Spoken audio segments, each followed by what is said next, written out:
Comment dire? Bonjour. Bonjour, bienvenue alors. Merci. Et bienvenue dans l'exercice fantastique de passer à l'interview chez nous, chez Brive. Alors, peut-être commencer par les présentations. Comment tu t'appelles? Alors, je m'appelle Andrea dos Santos, j'habite vers Yverdon, en Suisse, Mhm. et j'ai la chaîne YouTube qui s'appelle Extremendy. Ok, le choix est particulier? Le choix du pseudo, ça vient de quelque chose? En fait, j'avais pas trop le choix sur YouTube, donc j'ai un peu choisi avec ce qu'il y avait. Puis Extreme, je me suis dit que, comme c'était, comme j'aime bien faire des choses dans l'extrême, je me suis dit que ça passait. Puis Andy aussi, vu que c'est mon surnom. Ça fait combien de temps que tu fais des vidéos sur le web? Ouf, ça fait 6-7 mois environ. Ah ouais, c'est tout récent. Ouais. Ça va très vite. Mais l'idée première de commencer à faire des vidéos, d'aller sur YouTube et faire des trucs depuis ta chambre, ça vient de quoi? Ouf, c'est compliqué. En fait, je vais vous expliquer, ça va pas être drôle. Hein. Mais en fait, l'année passée, j'ai eu un cancer. Donc voilà. Et en fait, je me suis dit, il faut que je marque un peu mon temps, que je fasse quelque chose que j'aime faire. Et ce que j'adore faire, c'est faire rire les gens. Donc je me suis dit, allez, je me lance, je vais faire quelque chose qui va en fait réussir à rallier ma passion, puis en fait mon envie en fait parce que j'aurais pu mourir en fait du jour au lendemain. Ok. Donc je me suis dit, voilà, il faut que je fasse quelque chose. Et en fait, le soir avant de faire des vidéos, j'avais vu une interview en fait sur Mark Zuckerberg, celui qui a fait Facebook. Mark Zuckerberg, voilà, merci. Donc Mark Zuckerberg. Et en fait, le lendemain, je me suis réveillée, je me suis dit, il faut que je me prenne une caméra et puis un trépied. Et j'ai dit ça à ma mère m'a dit, mais tu es complètement folle, ma fille.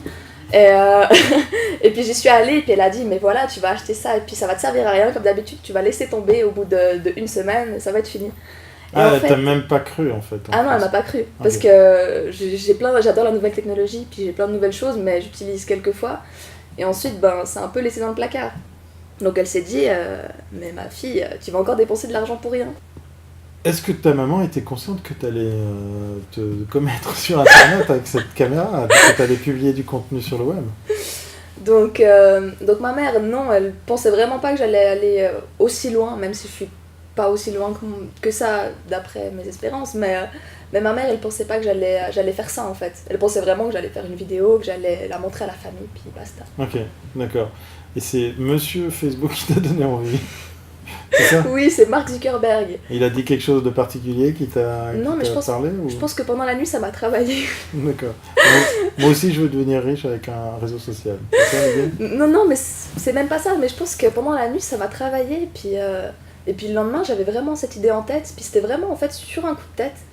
Et je me suis rappelé aussi quand j'étais petite, j'adorais me filmer aussi. Je volais tout le temps en cachette le gros caméscope de mon père qui faisait plusieurs tonnes. Et puis je me filmais tout le temps avec, et puis je fais tout le temps un peu la conne avec. Donc je me suis dit peut-être c'est de là, je me suis dit peut-être... Ok. Et c'était une sorte de thérapie pour toi, ou bien de laisser un message, ou laisser une trace? C'était juste pour marquer le coup, quoi. C'était parce que je me suis dit, quitte à peut-être plus être là demain, j'aimerais au moins réussir à faire rire les gens, à leur montrer que j'existe aussi. Et puis voilà, je me suis dit, même si je suis mal, j'ai quand même envie de donner le sourire aux gens, même si moi je suis pas bien. Au final, j'étais bien en faisant ça. Puis quand je voyais les commentaires, quand je voyais les gens qui disaient « Oh, aujourd'hui j'ai une sale journée, mais comme tu m'as donné le sourire, oh, pour moi c'était génial, c'était magnifique. » C'est une info que tu as donnée dès le début, le but, parce que moi je la connaissais, hein, j'ai vu effectivement tes explications, mais est-ce que c'est quelque chose qui avait été balancé dès le début, ou au contraire tu l'as gardé sous le coude pour le dire plus tard? J'ai gardé en fait parce que j'avais pas envie d'attrister les gens, et je me suis dit quand je serai soignée, je leur dirai en fait ce qui s'est passé, puis ils sauront en fait toute l'histoire. Et donc par la suite je leur ai dit, ils ont assez bien pris, même s'il y en a certains qui n'ont pas trop supporté le fait que j'avais les cheveux courts, malheureusement, mais bon tant pis pour eux. Mais c'est un choix, c'est pas facile à porter, j'en sais quelque chose. Ouais, donc voilà. Ok. Et par rapport à commencer à faire de la vidéo, tu t'es dit bon ok je vais faire rire et tout, mais tu avais déjà des idées en tête, ou tu t'es laissé à aller à l'impro comme ça chaque fois que tu faisais des contenus? Alors en fait j'écrivais un peu des scénarios, j'écris toujours des scénarios en fait, mais j'essaie de faire que ce soit un peu de l'impro pour que ce soit un peu plus naturel. Je prends juste les points principaux en fait de la vidéo, des sujets que j'ai envie de mettre, et ensuite je crée un peu l'histoire avec ça. D'accord. Et puis des scènes de la vie, des choses qui te parlent, j'ai vu toutes sortes de choses. T'arrives même à aborder le sexe, je crois. Oui, oui, tout à fait. Eh ben, je vais vous parler de sexe, le bon gros sexe, le sexe bien sale. Et pour ça, si tu as moins de 18 ans, cette vidéo, elle te choquera sûrement pas. Parce que déjà, à 12 ans, moi, je faisais déjà ça. Oh, j'ai envie de chercher un DVD. Ça, y a pas de nom? Qu'est-ce que c'est? En fait, j'essaie de parler de tout et de rien. Je me dis qu'il y a beaucoup surtout de filles qui osent pas parler de choses même tabous. Puis je me dis que c'est bête d'un côté parce que les hommes devraient pas être privilégiés de ce côté-là. Donc j'ose parler de tout sans souci. De toute façon, je me prends pas forcément la tête. Même si j'ai des commentaires assez sexistes de ce côté-là, moi je m'en fiche. Moi je laisse couler la chose, je m'amuse. Tu prends comment justement les commentaires, les réactions des internautes? Si par exemple il y a des trucs méchants, des trucs critiques ou au contraire encensés, toi tu perçois ça comment?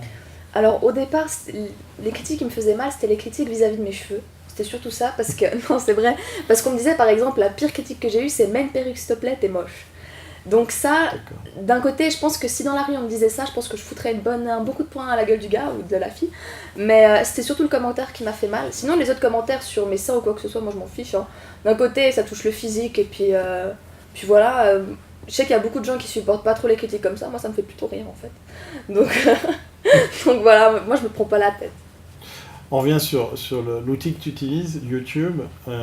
Pour toi, c'était évident que ça allait être sur cette plateforme. C'était évident que c'était en vidéo.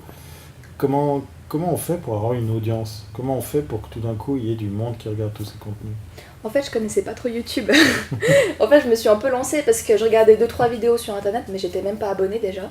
Je regardais vraiment très rarement des vidéos. Puis, en fait, vraiment, du jour au lendemain, je me suis lancée là-dedans. Je me suis mise à apprendre un peu sur YouTube parce que moi j'étais quelqu'un qui préfère les jeux vidéo à regarder des vidéos en fait sur internet. Et je me suis vraiment lancée là-dedans, j'étais perdue. Je regardais l'interface, j'étais là mais où est-ce que je suis et puis en fait j'ai appris un peu comme ça sur le moment. Putain, je sens que je vais mourir là. Putain. Putain, c'est rien qu'un tableau ça me fait ça alors je suis pas dans la merde. Donc c'était pas forcément je m'étais pas forcément dit ça allait être sur YouTube, mais en fait c'est venu tout seul en fait. L'idée elle m'est venue comme ça sur le moment, comme justement pour acheter mon caméscope et puis mon trépied. Donc voilà. Il se trouve qu'elle utilise les mêmes caméras, enfin certaines qu'on a aussi ici et qui sont actuellement en train de te filmer. Voilà. Retour sur YouTube encore, hein, j'insiste. Comment tu t'es retrouvé justement à avoir de l'audience? Comment tout d'un coup, tu découvres un outil, tu découvres comment faire des vidéos, les découper, comment faire des scénarios, trouver des idées originales. Comment on fait pour que tout d'un coup, il y ait 10, 20, 200, 2000, X millions d'internautes qui te regardent? C'est une très bonne question. Sincèrement, je sais pas. Même aujourd'hui, je me pose la question parce que au début, quand je regardais mes vidéos, j'aimais pas trop en fait le rendu que ça rendait. Je sentais même un certain dégoût en fait en re-regardant mes anciennes vidéos. Je sais pas comment vraiment expliquer ça, mais je sais qu'il y a certains youtubeurs... Tu te perfectionnais en fait. Voilà, exactement. Je voulais tout le temps viser plus haut. Même maintenant, quand je regarde, j'ai toujours un peu des... Je me dis, ça j'aurais pu faire mieux, etc.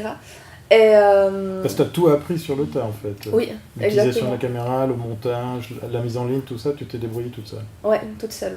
En fait, j'aime bien en fait me démerder toute seule, parce que il y a des gens des fois qui sont là, qui essaient d'aider, mais au final ils font ça soit par intérêt, parce qu'il y a beaucoup de gens qui voulaient en fait venir dans mes vidéos par intérêt ou comme ça, ou qui font vraiment un travail bâclé. Donc moi je me suis dit dès le début, je vais faire ça toute seule.